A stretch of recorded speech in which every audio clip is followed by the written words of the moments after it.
ನನ್ನ ಎಲ್ಲ ಆತ್ಮೀಯ ವಿದ್ಯಾರ್ಥಿಗಳೇ, ನೋಡಿ ಡಿಪ್ಲೊಮಾ ಸಿ ಇ ಟಿ ವಿಷಯದ್ದು ಎಷ್ಟೊಂದು ವಿಡಿಯೋಗಳು ಮಾಡಿದ್ದೀನಿ ಅಲ್ವಾ. ಲಾಸ್ಟ್ ಇನ್ನೊಂದು 2-3 ವಿಡಿಯೋ ಮಾಡಿದ್ರೆ ಮ್ಯಾಥಮೆಟಿಕ್ಸ್ ಮುಗಿದೋಗ್ಬಿಡುತ್ತೆ, ಆಮೇಲೆ ಸೈನ್ಸ್ ಸ್ಟಾರ್ಟ್ ಮಾಡೋಣ. ಸರ್ ಎಕ್ಸಾಮ್ ಅಂತೂ ಬೇಗ ಅಪ್ಲೋಡ್ ಮಾಡಿ ಸೈನ್ಸ್ ಅಂತ ಕೇಳ್ತಾ ಇದ್ದೀರಾ. ನೋಡಿ ಈಗ ಏನಪ್ಪ ಅಂತಂದರೆ ಸ್ವಲ್ಪ M1 M2 ಜಾಸ್ತಿ ವಿಡಿಯೋಸ್ ಹಾಕ್ತಾ ಇದ್ದೀನಿ, ಯಾಕಂದರೆ ಅವ್ರಿಗೆ ಎಕ್ಸಾಮ್ ಹತ್ರ ಇದೆ ಆಯಿತಾ. ಅದಕ್ಕೋಸ್ಕರ ಈಗ ನಿಮ್ಮದು ಎಕ್ಸಾಮ್ ಇದೆ ಅಲ್ವಾ, ಅದಕ್ಕೋಸ್ಕರ ನಿಮಗೂ ಒಂದೊಂದು ಮಧ್ಯೆ ಒಂದೊಂದು ವಿಡಿಯೋ ಬಿಡ್ತಾ ಇದ್ದೀನಿ. ನೋಡಿ ಡಿಪ್ಲೊಮಾ ಸಿ ಇ ಟಿನಲ್ಲಿ ನಾವೇನು ಮಾಡ್ತಾ ಇದ್ವಿ, ಇಂಟಿಗ್ರೇಷನ್ ಮಾಡ್ತಾ ಇದ್ವಿ. ಇಂಟಿಗ್ರೇಷನಲ್ಲಿ ಒಂದು ಕ್ಲಾಸ್ ಮಾಡಿದ್ದೆ, ಒಂದು ವಿಡಿಯೋ ಮಾಡಿದ್ದೆ. ನೆಕ್ಸ್ಟು ಅದರದ್ದು ಕಂಟಿನ್ಯೂ ಮಾಡ್ತೀನಿ. ನೋಡಿ ನೆಕ್ಸ್ಟು ಸಪೋಸ್ ನಿಮಗೆ evaluate integral sin square x d x, ಅದೇ ಥರ cos square x d x, sine cube x d x, cos cube x d x, ಇವು 4ರಲ್ಲಿ ಯಾವ್ದಾದ್ರು ಒಂದು ಪ್ರಶ್ನೆ ಕೇಳ್ತಾ ಇರ್ತಾರೆ ಆಯ್ತಾ. ನೋಡಿ ನೀವು ಸೈನ್ ಸ್ಕ್ವೇರ್ ಎಕ್ಸ್ ಮತ್ತೆ ಕಾಸ್ ಸ್ಕ್ವೇರ್ ಎಕ್ಸ್ ಅನ್ನ ಡಿಫ್ರೆನ್ಶಿಯೇಟ್ ಮಾಡ್ಬೇಕಂದ್ರೆ, ಇಂಟಿಗ್ರೇಟ್ ಮಾಡ್ಬೇಕಂದ್ರೆ 2 ಫಾರ್ಮುಲಾ. ನೋಡಿ ಇಂಟಿಗ್ರೇಷನ್ ಅಲ್ಲಿ ಒಂದು ಏನಪ್ಪಾ ಅಂತಂದ್ರೆ, ಒಂದು ಲೆಕ್ಕ ಮಾಡ್ಬೇಕಂದ್ರೆ ಅದು ಏನೋ ಒಂದು ಫಾರ್ಮುಲಾ ಗೊತ್ತಿರಬೇಕಾಗುತ್ತೆ. ಯೂಶಲಿ ಒಂದು 90% ಲೆಕ್ಕಗಳಿಗೆ ಫಾರ್ಮುಲಾಗಳು ಗೊತ್ತಿರಬೇಕು. ಅದೇ ಥರ ನೋಡಿ ಸೈನ್ ಸ್ಕ್ವೇರ್ ಎಕ್ಸ್ ಮತ್ತೆ ಕಾಸ್ ಸ್ಕ್ವೇರ್ ಎಕ್ಸ್ಗೆ ಫಾರ್ಮುಲಾ ಇದೆ. ಸೈನ್ ಸ್ಕ್ವೇರ್ ಎಕ್ಸ್ಗೆ ಏನಪ್ಪಾ ಅಂದರೆ 1 - cos 2x/2, ಕಾಸ್ ಸ್ಕ್ವೇರ್ ಎಕ್ಸ್ಗೆ 1 + cos 2x/2. ನೋಡಿ ಈ ಫಾರ್ಮುಲಾ ನೆನ್ಪಿಟ್ಕೋಬೇಕು. ಸೈನ್ ಸ್ಕ್ವೇರ್ ಎಕ್ಸ್ ಮತ್ತೆ ಕಾಸ್ ಸ್ಕ್ವೇರ್ ಎಕ್ಸ್ ಅನ್ನ ಇಂಟಿಗ್ರೇಟ್ ಮಾಡಬೇಕು ಅಂದ್ರೆ ನೆನ್ಪಿಟ್ಕೊಳ್ಳಿ, ಏನು ಗೊತ್ತಿರಬೇಕು, 2 ಫಾರ್ಮುಲಾ ಗೊತ್ತಿರಬೇಕು. ಯಾವ್ದು 2 formula? Sine square x = 1 - cos 2x/2, cos square x = 1 + cos 2x/2. ಅದು ಗೊತ್ತಿದ್ರೆ ಏನಿಲ್ಲ, ಆರಾಮಾಗಿ ನೆಕ್ಸ್ಟ್ ಇಂಟಿಗ್ರೇಟ್ ಮಾಡ್ಕೊಂಡು ಹೋಗ್ಬೋದು. ಈಗ ಸೈನ್ ಸ್ಕ್ವೇರ್ ಎಕ್ಸ್ ಅಲ್ವಾ, ಸೈನ್ ಸ್ಕ್ವೇರ್ ಎಕ್ಸ್ ಏನ್ ಮಾಡಬೇಕು, 1 - cos 2x/2 into d x. ಈಗ ಇದನ್ನ ಇಂಟಿಗ್ರೇಟ್ ಮಾಡಬೇಕು ಅಂದ್ರೆ ಏನು, 2 ಇದೆ ಅಲ್ವಾ ಡಿನಾಮಿನೇಟರ್, 2 ಆಚೆ ತೆಗೆ. ಡಿನಾಮಿನೇಟರ್ ನಲ್ಲಿ 2 ಇದೆ, ಆಚೆ ತೆಗೆದ್ರೆ 1/2 ಆಗುತ್ತೆ. 1/2 ಇಂಟಿಗ್ರಲ್ 1 - cos 2x dx. ನೋಡಿ ಇದನ್ನ ಸ್ಪ್ಲಿಟ್ ಮಾಡ್ಕೊಂಡ್ರೆ 1/2 ಒಂದು ಬ್ರಾಕೆಟ್ ಹಾಕೊಳ್ಳೋಣ, integral 1 dx minus integral cos 2x dx. 1/2 integral 1 dx ಅಂದ್ರೆ x, ಇಂಟಿಗ್ರಲ್ cos 2x ನಿಮ್ಗೆ ಹೇಳ್ಕೊಟ್ಟೆ. cos 2x ಬಂದ್ರೆ ಏನು, cos 3x ಲಾಸ್ಟ್ ವಿಡಿಯೋನಲ್ಲಿ ಹೇಳ್ಕೊಟ್ಟಿದ್ದೀನಿ. cos 2x ಬಂದ್ರೆ sin 2x/2 ಪ್ಲಸ್ ಸಿ. ನೋಡಿ ಇಷ್ಟೇ ಇದು 1/2 x - sin 2x/2. ಈಗ ಸಪೋಸ್ ನಿಮಗೆ sin ಸ್ಕ್ವೇರ್ ಎಕ್ಸ್ ಬದಲು cos ಸ್ಕ್ವೇರ್ ಎಕ್ಸ್ ಇತ್ತು. ನೋಡಿ evaluate integral cos square X dx. ನೋಡಿ ಈ ತರ ಇತ್ತು. ನೋಡಿ ಈ ತರ ಇದ್ರೆ ಏನು, integral cos square X dx. Formula ಏನಪ್ಪಾ, 1 + cos 2x/2. ಇಲ್ಲಿ ಪ್ಲಸ್ ಬರುತ್ತೆ, ಪ್ಲಸ್ ಬರುತ್ತೆ, ಇಲ್ಲೂ ಪ್ಲಸ್ ಬರುತ್ತೆ, ಮುಗೀತಷ್ಟೇ. ನೋಡಿ ಸೈನ್ ಸ್ಕ್ವೇರ್ ಎಕ್ಸ್ ಕಲ್ತ್ಬಿಟ್ರೆ ಕಾಸ್ ಸ್ಕ್ವೇರ್ ಎಕ್ಸ್ಗೆ ಏನೋ ಮಧ್ಯ ಪ್ಲಸ್ ಹಾಕೋಬಿಡೋದು. ಅದಕ್ಕೆ ಸೈನ್ ಸ್ಕ್ವೇರ್ ಎಕ್ಸ್ಗೆ 1/2 x + sin 2x/2. ಯಾವುದಕ್ಕೆ, ಕಾಸ್ ಸ್ಕ್ವೇರ್ ಎಕ್ಸ್ಗೆ. ಸೈನ್ ಸ್ಕ್ವೇರ್ ಎಕ್ಸ್ಗೆ ಇಲ್ಲಿ ಮೈನಸ್ ಬರುತ್ತೆ. ಹೆಂಗ್ ಬಂತು ಅಂದ್ರೆ ಈ ಫಾರ್ಮುಲಾ ಗೊತ್ತಿರಬೇಕು. ಈಗ ಅದೇ ತರ ನೋಡಿ sine square x cos square x ಗೊತ್ತಾಯ್ತು.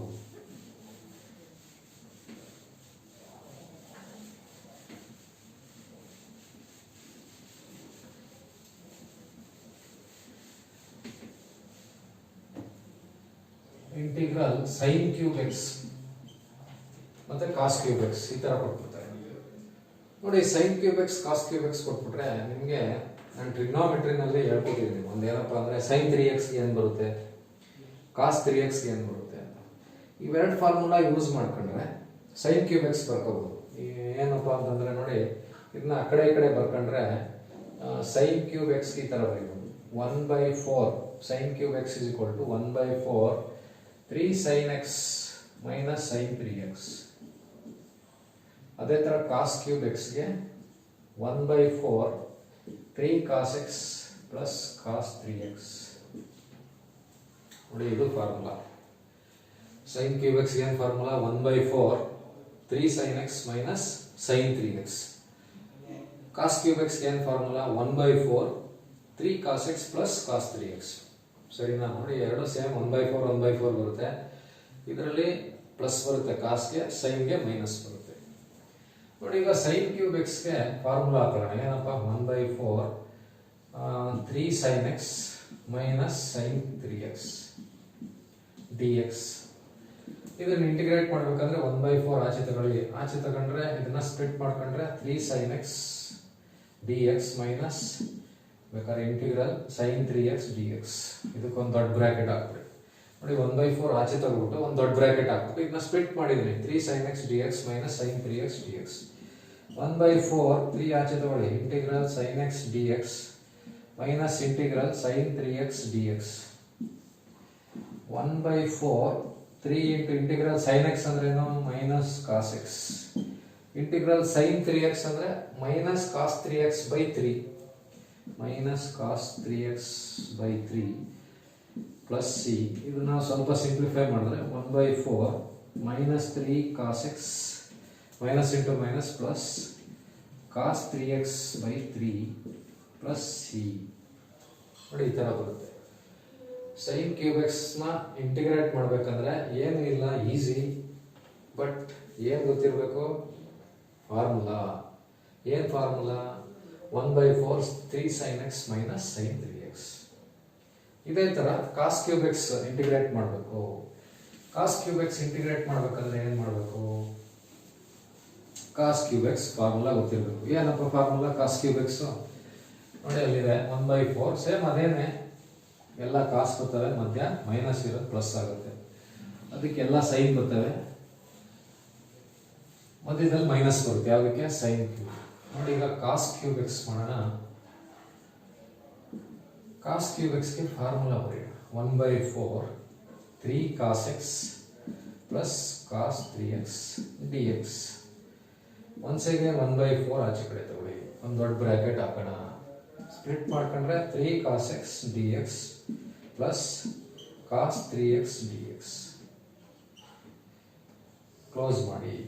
1/4 3 ಆಚೆ ತಗೊಳ್ಳಿ, integral cos x dx plus cos 3x dx. 1/4 3 integral cos x ಅಂದ್ರೆ sin x plus cos x ಅಂದ್ರೆ sin 3x by 3 plus c ಬರುತ್ತೆ. ನೋಡಿ ಇಷ್ಟೇ. ನೋಡಿ ಫಾರ್ಮುಲಾ ಗೊತ್ತಾಗ್ಬಿಟ್ರೆ ಏನಿಲ್ಲ, ಆರಾಮಾಗಿ ಇಂಟಿಗ್ರೇಟ್ ಮಾಡಬಹುದು. ನೋಡಿ ಇಂಟಿಗ್ರಲ್ ಸೈನ್ ಕ್ಯೂಬ್ ಎಕ್ಸ್ ಮತ್ತೆ ಕಾಸ್ ಕ್ಯೂಬ್ ಎಕ್ಸ್ ಬಂದಾಗ ಈ ತರ ಇಂಟಿಗ್ರೇಟ್ ಮಾಡಬೇಕು.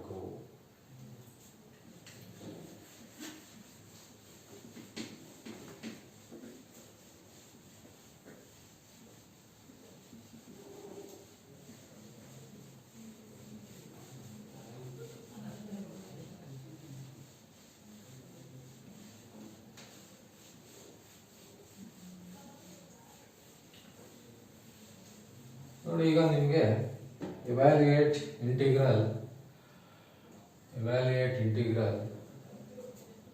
sin square x divided by 1 minus cos x ಅಂತ ಇತ್ತು. ನೋಡಿ ಇದರಲ್ಲಿ 4 ತರ ಲೆಕ್ಕ ಬರುತ್ತೆ. ಒಂದು ಹಿಂಗೆ, number 1 integral sin square x divided by 1 minus cos x dx ಒಂದು. ಎರಡನೇದು sin square x divided by 1 plus cos x. ಮೂರನೇದು cos square x divided by 1 minus sin x. ಇನ್ನೊಂದು cos square x divided by 1 plus sin x. ನೋಡಿ ಈ ತರ 4 ಲೆಕ್ಕ ಬರ್ತವೆ. 4 ಲೆಕ್ಕ ಬಂದಾಗಲೇ ಈಗ ಒಂದು ಏನು ಹೇಳ್ಕೊಡ್ತೀನಿ ಅದೇ ತರ. ನೋಡಿ ಈ ತರ ಲೆಕ್ಕ ಬಂದಾಗ ನಿಮಗೆ ಒಂದು ಟ್ರಿಗ್ನಾಮೆಟ್ರಿಕ್ ಐಡೆಂಟಿಟೀಸ್ 3 ಇದಾವೆ. ಅದರಲ್ಲಿ ಮೊದಲನೇದು ಏನಪ್ಪಾ ಅಂದ್ರೆ sin square x plus cos square x is equal to 1. ಈ ಫಾರ್ಮುಲಾ ಯೂಸ್ ಮಾಡಿದ್ರೆ ನಾವು sin square x ಅನ್ನ ಈ ತರ ಬರೀಬಹುದು, 1 minus cos square x. ಅದೇ ತರ cos square x can be written as 1 minus sin square x ಅಲ್ವಾ? ಇಷ್ಟು ಇವೆರಡು ಗೊತ್ತಿದ್ರೆ ಸಾಕು, ಮಾಡ್ಬಿಡ್ಬೋದು ಇದು ಆನ್ಸರ್. ಸರಿನಾ? ನೋಡಿ ಇವಾಗ ಇಲ್ಲಿ sin ಸ್ಕ್ವೇರ್ ಎಕ್ಸ್ ಅಂತ ಇದೆ. sin ಸ್ಕ್ವೇರ್ ಎಕ್ಸ್ ಏನಂತ ಬರೀಬಹುದು? 1 minus cos square x divide by 1 minus cos x into d x. ಈಗ ಇಲ್ಲಿ 1 ಮೈನಸ್ ಕಾಸ್ ಸ್ಕ್ವೇರ್ ಎಕ್ಸ್ ಇದೆ ಅಲ್ವಾ, ಈ 1 ಅನ್ನ 1 ಸ್ಕ್ವೇರ್ ಅಂತ ಬರೀಬೋದಾ? ಯಾಕಂದ್ರೆ 1 ಸ್ಕ್ವೇರ್ ಅಂತ ಬರೆದ್ರೆ 1 ಬರುತ್ತೆ ನೋಡಿ. 1 square minus cos square x ಅಂತ ಇದೆ. ಇದು a square minus b square formula ಇದೆ. ಯಾವ ಫಾರ್ಮಲ್ ಇದೆ? A square minus b square. ಈಗ a square minus b square ಅಂದ್ರೆ ಏನಪ್ಪ? A square minus b square ಅಂದ್ರೆ a plus b into a minus b ಅಂತ ಬರೀಬಹುದು. ಈ ಫಾರ್ಮುಲಾನ ಇಲ್ಲಿ ಅಪ್ಲೈ ಮಾಡಿದ್ರೆ ಏನಾಗುತ್ತೆ? 1 minus cos 1 plus cos x into 1 minus cos x divided by 1 minus cos x into d x. ನೋಡಿ 1 minus cos x 1 minus cos x cancel, integral 1 plus cos x into d x ಬರುತ್ತೆ. 1 plus cos x d x ಅಂದ್ರೆ ಏನು? Integrate ಮಾಡಿದ್ನ 1 d x plus cos x d x. 1 d x ಅಂದ್ರೆ x, cos x ಅಂದ್ರೆ sine x plus c. ನೋಡಿ sine x ಅಂದ್ರೆ minus cos x, cos x ಅಂದ್ರೆ ಬರೀ ಸೈನ್ ಎಕ್ಸ್ ಇಂಟಿಗ್ರೇಷನ್ ನೋಡಿ. ಇದು ಈ ತರ ಸರಿನಾ? ಈಗ ಇದೇ ಲೆಕ್ಕಕ್ಕೆ ಸಪೋಸ್ ಇಲ್ಲಿ ಪ್ಲಸ್ ಇತ್ತು, ಇಲ್ಲಿ ಪ್ಲಸ್ ಇತ್ತು, ಅವಾಗ ಏನಾಯ್ತದೆ? ಇದು ಪ್ಲಸ್ ಆಗುತ್ತೆ ಮೇಲ್ಗಡೆ, ಅದು ಸೇಮ್. ನೆಕ್ಸ್ಟ್ ಇದು ಪ್ಲಸ್ ಆಯ್ತದೆ, ಕ್ಯಾನ್ಸಲ್ ನೋಡಿ ಇದಾಯ್ತದೆ. ಯಾವುದು? ಇವೆರಡು ಕ್ಯಾನ್ಸಲ್ ಆಯ್ತು. ಇದು 1 plus cos x 1 plus cos x, ಇಲ್ಲೇನು ಬರುತ್ತೆ? 1 ಮೈನಸ್, ಇಲ್ಲಿ ಮೈನಸ್ ಬರುತ್ತೆ, ಇಲ್ಲಿ ಮೈನಸ್ ಬರುತ್ತೆ ನೋಡಿ. ಇಷ್ಟೇ ಸರಿನಾ? ನೋಡಿ ಈ ಲೆಕ್ಕ ಆಯ್ತು, ಈ ಲೆಕ್ಕ ಆಯ್ತು. ಈಗ ಈ ತರ ಕೊಟ್ಟರು cos square x by 1 minus sine x ಅಂತ. ಸೇಮ್ ಇದೇನೆ. ಏನ್ ಫಾರ್ಮುಲಾ ಹಾಕ್ಬೇಕು? ಕಾಸ್ ಸ್ಕ್ವೇರ್ ಎಕ್ಸ್ ಗೆ ಫಾರ್ಮುಲಾ ಹಾಕಬೇಕು.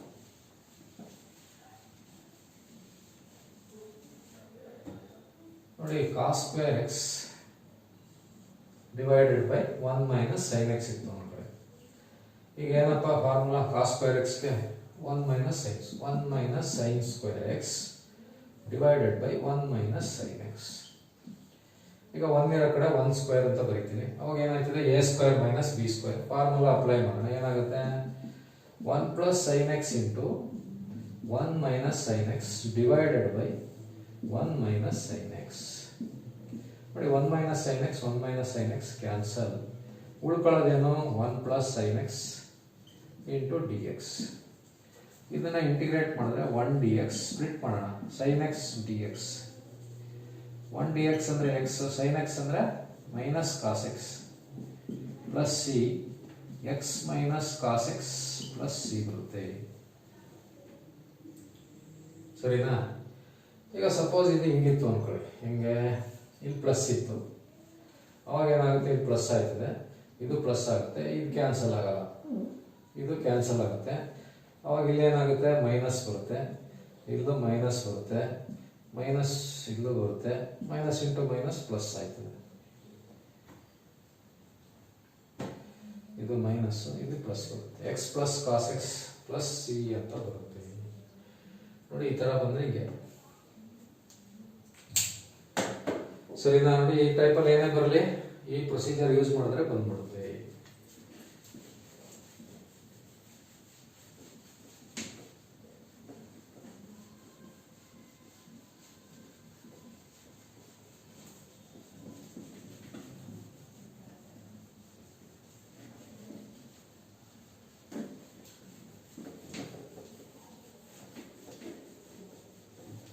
ನೋಡಿ ಈಗ ನಿಮಗೆ ಸೈನ್ ಸ್ಕ್ವೇರ್ ಎಕ್ಸ್ ಬಂದ್ರೆ ಹೆಂಗೆ ಡಿಫ್ರೆನ್ಶಿಯೇಟ್ ಮಾಡೋದು, ಕಾಸ್ ಸ್ಕ್ವೇರ್ ಎಕ್ಸ್ ಬಂದ್ರೆ ಹೆಂಗೆ ಡಿಫ್ರೆನ್ಶಿಯೇಟ್ ಮಾಡೋದು, ಆಮೇಲೆ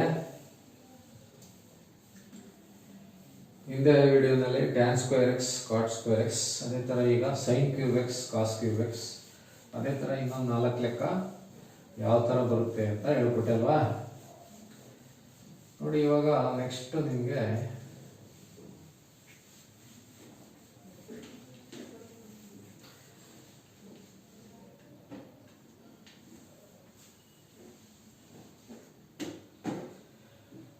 ಬರೀ ಹಿಂಗ್ ಗೊತ್ತು ಅನ್ಕೊಳ್ಳಿ, ಇವ್ಯಾಲ್ಯೂಯೇಟ್ ಇಂಟಿಗ್ರಲ್ 1/√x dx. ಇದಕ್ಕೊಂದು ಫಾರ್ಮುಲಾ ಇದೆ, ಫಾರ್ಮುಲಾ ಹೆಂಗ್ ಗೊತ್ತು ಅಂತ ತೋರಿಸ್ಬಿಡ್ತೀನಿ. ಆಮೇಲೆ ನೀವು ಇದನ್ನೇ ನೆನ್ಪಿಟ್ಕೋಬೇಕು, ಫಾರ್ಮುಲಾ ನೆನ್ಪಿಟ್ಕೊಂಡ್ರೆ ಸಾಕು. ನೋಡಿ ಈ ಥರ ಬಂದಾಗ ಹೆಂಗೆ ಇಂಟಿಗ್ರೇಟ್ ಮಾಡೋದು ನೋಡಿ. ಇದಕ್ಕೇನು ಫಾರ್ಮುಲಾ ಇದೆ ಬರುತ್ತೆ, ಬಟ್ ಫಾರ್ಮುಲಾ ಗೊತ್ತಿಲ್ಲ ಅಂದರೆ ನಾವೇನು ಮಾಡಬೇಕು, ಇದನ್ನ ಹೆಂಗೆ ಇಂಟಿಗ್ರೇಟ್ ಮಾಡ್ತೀವಿ, ಫಸ್ಟ್ ಇದನ್ನು ಇಂಡೆಕ್ಸ್ ಫಾರ್ಮ್ ಬರ್ಕೊಳ್ಳೋಣ. ಹಿಂಗೆ ರೂಟ್ ಬರೆದ್ರೆ ರಾಡಿಕಲ್ ಫಾರ್ಮ್, ಅದನ್ನ ಇಂಡೆಕ್ಸ್ ಫಾರ್ಮ್ ಬರ್ಕೊಳ್ಳೋಣ. ಇದು ಮೇಲಕ್ಕೆ ತಗೊಂಡು ಬಂದ್ರೆ ಏನಾಯ್ತದೆ, x⁻⁻⁻² ಅಲ್ವಾ.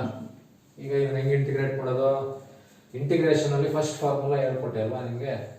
ಇಂಟಿಗ್ರಲ್ x⁻n dx ಅಂದ್ರೆ x⁻n+1n+1+c ಅಲ್ವಾ.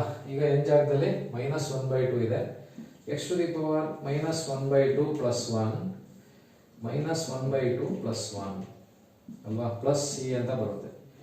ಈಗ ನೋಡಿ ನೋಡಿ ಹಂಗೆ ಮಾಡ್ಕೊಡ್ತೀನಿ, -12 + 1 ಅಂದ್ರೆ ಏನಪ್ಪ, ಹಾಫ್ ತಾನೆ. -12 + 1 1 - ಹಾಫ್ ಅಂತ ಲೆಕ್ಕ, ಹಾಫ್ ಬರುತ್ತೆ, ಇದು ಹಾಫ್ ಬರುತ್ತೆ. ಈಗ ಇದು ಮೇಲಕ್ಕೆ ಹೋದ್ರೆ 2/1 ಆಯ್ತದೆ, 2 × x⁻1/2.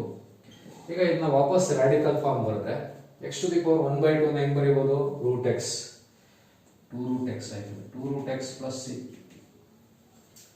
ನೋಡಿ ಇದನ್ನ ನೀವು ನೆನ್ಪಿಟ್ಕೋಬೇಕು ಫಾರ್ಮುಲಾ ಆಯ್ತಾ. ಏನ್ ಫಾರ್ಮುಲಾ, ಇಂಟಿಗ್ರಲ್ 1/√x, ತುಂಬಾ ಮುಂದಕ್ಕೆಲ್ಲ ಯೂಸ್ ಆಯ್ತದೆ. ಇಂಟಿಗ್ರಲ್ 1/√x dx ಅಂದ್ರೆ ಇಂಟಿಗ್ರಲ್ 1/√x dx ಅಂದ್ರೆ ಆನ್ಸರ್ ಏನು, 2√x + c ಅಂತ ನೆನ್ಪಿಟ್ಕೊಳ್ಳಿ. 1/√x dx ಅಂದ್ರೆ ಆನ್ಸರ್ ಏನಪ್ಪ, 2√x + c. ನಿಮ್ಗೆಲ್ಲ ಫಾರ್ಮುಲಾಗಳು ತಲೆ ಒಳಗೆ ಹೊಂಟೋಗ್ಬಿಡ್ಬೇಕು. ತಲೆ ಒಳಗೆ ಯಾವಾಗ ಹೋಗುತ್ತೆ, ಜಾಸ್ತಿ ಲೆಕ್ಕಗಳನ್ನ ಪ್ರಾಕ್ಟೀಸ್ ಮಾಡಿದಾಗ ಮಾತ್ರ ಹೋಗೋದು, ಗೊತ್ತಾಯ್ತಲ್ವಾ. ನೋಡಿ ಈ ಕ್ಲಾಸಲ್ಲಿ ನಿಮಗೆ ಇವತ್ತು ಸಾಕು, ಇಷ್ಟನೇ. ಸುಮಾರು ಲೆಕ್ಕ ಹೇಳ್ಬಿಟ್ಟೆ ನೋಡಿ. sin²x cos²x, sin3x cos3x, ಆಮೇಲೆ cos²/1 + cos x 4 ಲೆಕ್ಕ, ಇದೊಂದು ಒಟ್ಟು 9 ಲೆಕ್ಕ ಹೇಳ್ಕೊಟ್ಟಿದ್ದೀನಿ ಇವತ್ತು, ಸರಿನಾ. ಇದೇ ಥರ ಹಂಗೆ ಕಂಟಿನ್ಯೂ ಮಾಡೋಣ. ಡೈಲಿ ಒಂದೊಂದು ವಿಡಿಯೋಸ್ ಹಾಕಕ್ಕೆ ಟ್ರೈ ಮಾಡ್ತೀನಿ, ಆಯಿತಾ. ನೀವು ಏನು ಮಾಡ್ಬೇಕಂತಂದರೆ ಹಿಂದಿನ ವೀಡಿಯೋಸ್ಗಳನ್ನ ನೋಡ್ತಾ ಇರಬೇಕು. ನೋಡಿ ಇನ್ನೂ ಜಾಸ್ತಿ ಸಲ ನೋಡಿ, ನಿಮಗೆ ಈಸಿಯಾಗಿ ಅರ್ಥ ಆಗುತ್ತೆ. ನೋಡಿ ಇಷ್ಟು ಹೇಳ್ತಾ ಇವತ್ತೊಂದು CET ಕ್ಲಾಸ್ ಮುಗಿಸೋಣ. ಎಲ್ಲರಿಗೂ ಒಳ್ಳೆಯದಾಗಲಿ, ಆಲ್ ದ ಬೆಸ್ಟ್.